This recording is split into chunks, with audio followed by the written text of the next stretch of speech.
Everyone. हम लोग ने अपने पिछले वीडियो में हिस्टोरिकल क्रिटिसिज्म के दो पार्ट शुरू कर दिए थे, एक्सटर्नल और इंटरनल। एक्सटर्नल में हम बहुत सारे पॉइंट्स डील कर चुके हैं, जैसे कि है क्या हिस्टोरिकल क्रिटिसिज्म, फिर दोनों पॉइंट्स को हमने समझा था, एक्सटर्नल इंटरनल को, फिर उसका मीनिंग देखा था। उसके बाद हम लोग ने एक्सटर्नल क्रिटिसिज्म के कुछ पॉइंट्स देखे थे, आखिर इसका टास्क होता क्या। हम लोग को मेथड ऑफ कंफर्मिंग ऑथेंटिसिटी देखना है कि डॉक्यूमेंट्स को आखिर कंफर्म कैसे किया जाए, उसका ऑथेंटिसिटी। तो इसमें क्या है सबसे पहला मेथड जिससे आप डॉक्यूमेंट्स के ऑथेंटिसिटी को कंफर्म कर सकते हैं वो है पैलियोग्राफी। अब पैलियोग्राफी क्या है, तो पैलियोग्राफी जो होता है ये एक ऐसा palaeography basically system of writing या वो सब से रिलेटेड है। तो पैलियोग्राफी में क्या होता है कि किसी भी पर्टिकुलर डॉक्यूमेंट को वो ऑथेंटिक है या फेक है आप फाइंड आउट कर सकते हैं। कैसे? मान लीजिए कोई एपिग्राफ, कहने का मतलब जो हम लोग को मिलते हैं हिस्टोरिकल फाइंडिंग्स, मतलब इनग्रेव्ड किए हुए रिटन जो भी आपको पिलर पे, दीवार पे, वैसा कुछ। तो किसी भी मतलब एपिग्राफ का अगर अल्फ़ाबेट्स जो है वो इंश्योर नहीं कर रहा आपको, मतलब उस टाइप के अल्फ़ाबेट से जो उस टाइम में प्रेवलेंट था। सपोज़ हम लोग एग्जांपल लेते हैं, हम लोग मौर्यन में हम लोग को बहुत सारे पिलर्स मिले हैं जिसमें इनग्रेव्ड एपिग्राफ बहुत सारे मिले हम लोग को, जिसमें लिखा हुआ रॉक एडिक्ट जो मिले। तो मान लीजिए कोई भी ऐसा रॉक एडिक्ट एक मिला जो उस टाइम में पाली प्राकृत चलता था, तो वो दो लैंग्वेज के अल्फ़ाबेट से वो मैच नहीं कर रहा, तो तुरंत हम लोग को पता चल जाएगा कि ये मतलब फेक है। तो ये पैलियोग्राफी हम लोग को हेल्प करता है पता करने में कि डॉक्यूमेंट ऑथेंटिक है या फेक है। सेकेंड पॉइंट है क्रिटिकल अप्रोच। ये मैं नहीं बता रही, हम लोग जब से शुरू किए हैं ये वाला पेपर हिस्टोरिकल रिसर्च का, हम लोग अभी तक बहुत क्रिटिकल अप्रोच के साथ डील कर चुके हैं। तो ये पॉइंट्स आप लोग, ये वाला पॉइंट आप खुद से लिख सकते हैं।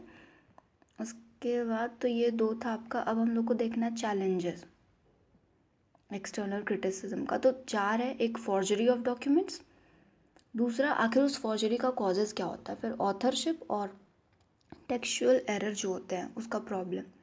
तो टेक्सचुअल एरर का तो हम लोग देखेंगे, उसका सॉल्यूशन भी है, ठीक है। तो फॉर्जरी ऑफ डॉक्यूमेंट्स देखते हैं। तो फॉर्जरी ऑफ डॉक्यूमेंट्स कहने का मतलब एक तरह से धांधली, गलत डॉक्यूमेंट सही की जगह यूज़ करना। तो स्कॉलर जो है उसे इसमें एक लाइन आपको एक्स्ट्रा मिल रहा है। हम लोग ने जब शुरू किया था वीडियो तो हम लोग ने दो वर्ड्स देखे थे एक्सटर्नल क्रिटिसिज्म के लिए, इंटरनल क्रिटिसिज्म के लिए। तो एक्सटर्नल क्रिटिसिज्म का जो हम लोग ने वर्ड देखा था ह्यूरिस्टिक, वो एक ग्रीक वर्ड है, ठीक है। इसका मतलब होता है गाइडिंग और डिस्कवरी। तो जो एक्सटर्नल क्रिटिसिज्म है इसमें क्या होता है, फॉर्जरी ऑफ डॉक्यूमेंट्स हम लोग देख रहे हैं, ये एक चैलेंज है, मतलब हम लोग को चैलेंज की तरह देखने को मिलता है क्रिटिसिज्म में। क्यों तो सॉरी क्यों क्या इसमें मतलब स्कॉलर लोग को कैसे पता चलेगा कि डॉक्यूमेंट फॉर्ज्ड है। तो स्कॉलर को हमेशा याद रखना चाहिए कि डॉक्यूमेंट जिसको उसने यूज़ किया या करने वाला है या करेगा वो सेम है जो उसे चाहिए, ठीक है। अगर वो उसका जो भी डॉक्यूमेंट्स है वो उसको सेटिस्फाई नहीं करता उसके रिसर्च पर्पस में, तो उसको न्यू सोर्स मटेरियल ढूंढना पड़ेगा अपने रिसर्च के लिए। तो रिसर्चर को इंश्योर करना चाहिए कि कोई काउंटरफिट डॉक्यूमेंट उसको मिसगाइड तो नहीं कर रहा रिसर्च में, ठीक है। तो इसमें एक एग्जांपल है, बहुत सारा है, हम लोग इंडिया का देखते हैं। इंडिया में बहुत सारे एपिग्राफिकल रिकॉर्ड्स है, वही लिखे हुए रिकॉर्ड्स दीवार पे, रॉक पे या कहीं भी, जो रिलेट करते हैं गवर्नमेंटल ग्रांट्स को लेके, मतलब जो राजा की तरफ से या गवर्नमेंट उस टाइम के सरकार की तरफ से दिया जाता है चैरिटी पर्पस के लिए, वो फोर्स्ड कर दिए गए। उसके बाद है मेडाइवल पीरियड में बहुत सारे नंबर ऑफ कैरेक्टर मिले जो ग्रांट्स दे रहे थे, लैंड का ग्रांट्स दे रहे थे किंग के तरफ से किसी मोनेस्ट्री को या किसी भी संस्था को। वो सब फोर्स्ड कर दिए गए मॉन्क्स के द्वारा। क्यों? ताकि मतलब वो ग्रांट्स को फोर्स्ड कर देंगे, दिखा देंगे कैसे भी कि हाँ ग्रांट मिल गया जिसको वो देना चाहते थे, और वो रह किसके पास जाएगा, बिचौलिए के पास, मतलब मॉन्क्स लोग के पास, उन लोग के पास वो राइट रह जाएगा लैंड का।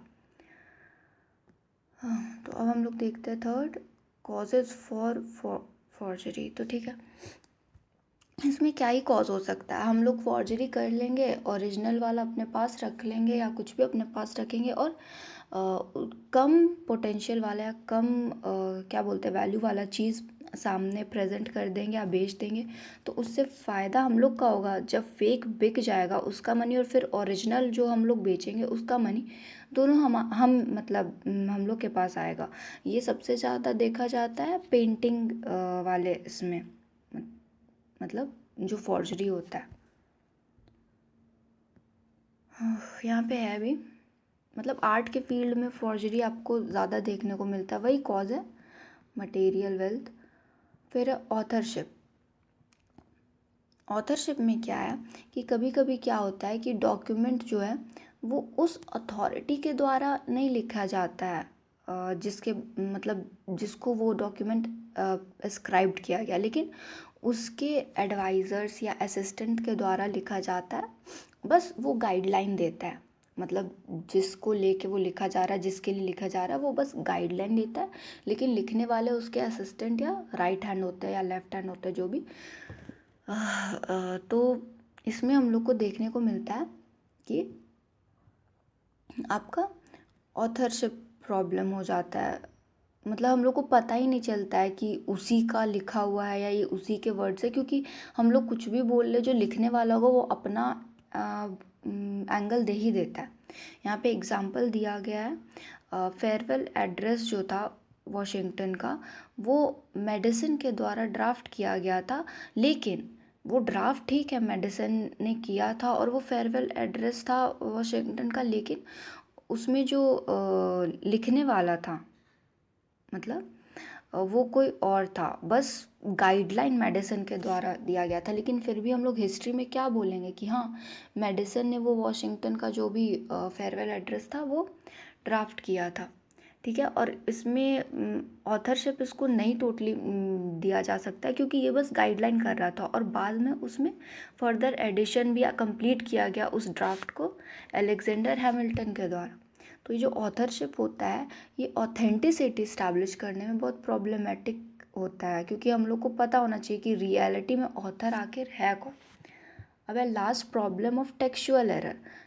इस टेक्सचुअल एरर का मतलब ही है कि जो भी हम लोग को एपिग्राफी या वो सब मिल रहा है उसमें कुछ एरर है, जैसे कि वो मैच नहीं कर रहा है उस टाइम के अल्फ़ाबेट से। तो इसका सॉल्यूशन यहाँ पे दिया गया है, बोला जाता है कि जो प्रॉब्लम है टेक्सचुअल एरर का, उसको टेक्सचुअल रीस्टोर किया जा सकता है। कैसे? तो अभी साइंटिफिक बहुत सारे मेथड आ चुके हैं उसके थ्रू। ठीक है, फॉर एग्जांपल जो आपका हेरोग्लिफिक्स, सॉरी एक सेकेंड, ये जो वर्ड है हेरोग्लिफिक्स, इसका ये आपका नाइल वैली वाला सिविलाइजेशन से रिलेटेड है। नाइल वैली में जो वर्ड्स यूज़ किए गए थे, जैसे कि फ्लावर या कुछ भी खोद के बना दिया और डिपिक्ट करता था वो लोग कि हाँ ये इसका मतलब ये, इसका मतलब वो। जैसे कि हम लोग केव्स में देखते हैं, उन्हें काउंटिंग नहीं आता था, तो वो लोग ऐसे ऐसे लाइन खींच देते थे या कुछ बना देते थे। तो नाइल वैली में, नाइल वैली सिविलाइजेशन में भी वो देखा गया है, नाइल सिविलाइजेशन में, कि वहाँ फ्लावर स्टोन बहुत कुछ बना हुआ था।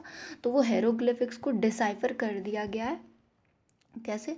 तो साइंटिफिक अप्रोच और जो हम लोग का एडवांस हिस्ट्री हो रहा है उसके थ्रू। तो वही बोल रहा है कि टेक्सचुअल एरर का जो प्रॉब्लम वो शॉर्ट आउट किया जा सकता है। जैसे नाइल वैली का हम लोग को अब साफ साफ पता चलता है, क्योंकि हेरोग्लिफिक्स को डिसाइफर कर लिया गया। जो ओल्ड सिविलाइजेशन का इंस्क्रिप्शन था वो डिसाइफर हुआ और हम लोग को यूज़फुल इन्फॉर्मेशन मिला, हिस्टोरियंस को भी यूज़फुल इन्फॉर्मेशन मिला। तो वही बोला जा रहा है कि टेक्सचुअल एरर कोई बड़ा ठीक है, ऑथेंटिसिटी इस्टेब्लिश करने में थोड़ा दिक्कत है अगर वो डिसाइफर्ड नहीं है, लेकिन अगर वो डिसाइफर्ड है, जैसे कि ये हो गया हेरोग्लिफिक्स, तो कोई वो एरर क्रिएट नहीं करता। फिर last problem of proper date. तो ये कुछ खास पॉइंट नहीं है, इसको आप खुद से एक्सप्लेन कर सकते हैं। ऑथेंटिसिटी इस्टेब्लिश करने के लिए आपको जाहिर सा बात है पता होना चाहिए कि जिस वर्क के साथ आप डील कर रहे हैं वो किस टाइम में कैसे, मतलब उसका ओरिजिन का टाइमलाइन क्या है वो। तो ये हो गया हम लोग का एक्सटर्नल क्रिटिसिज्म पूरा। अब इंटरनल बचा है। ठीक है, उसको नेक्स्ट वीडियो में करते हैं हम लोग।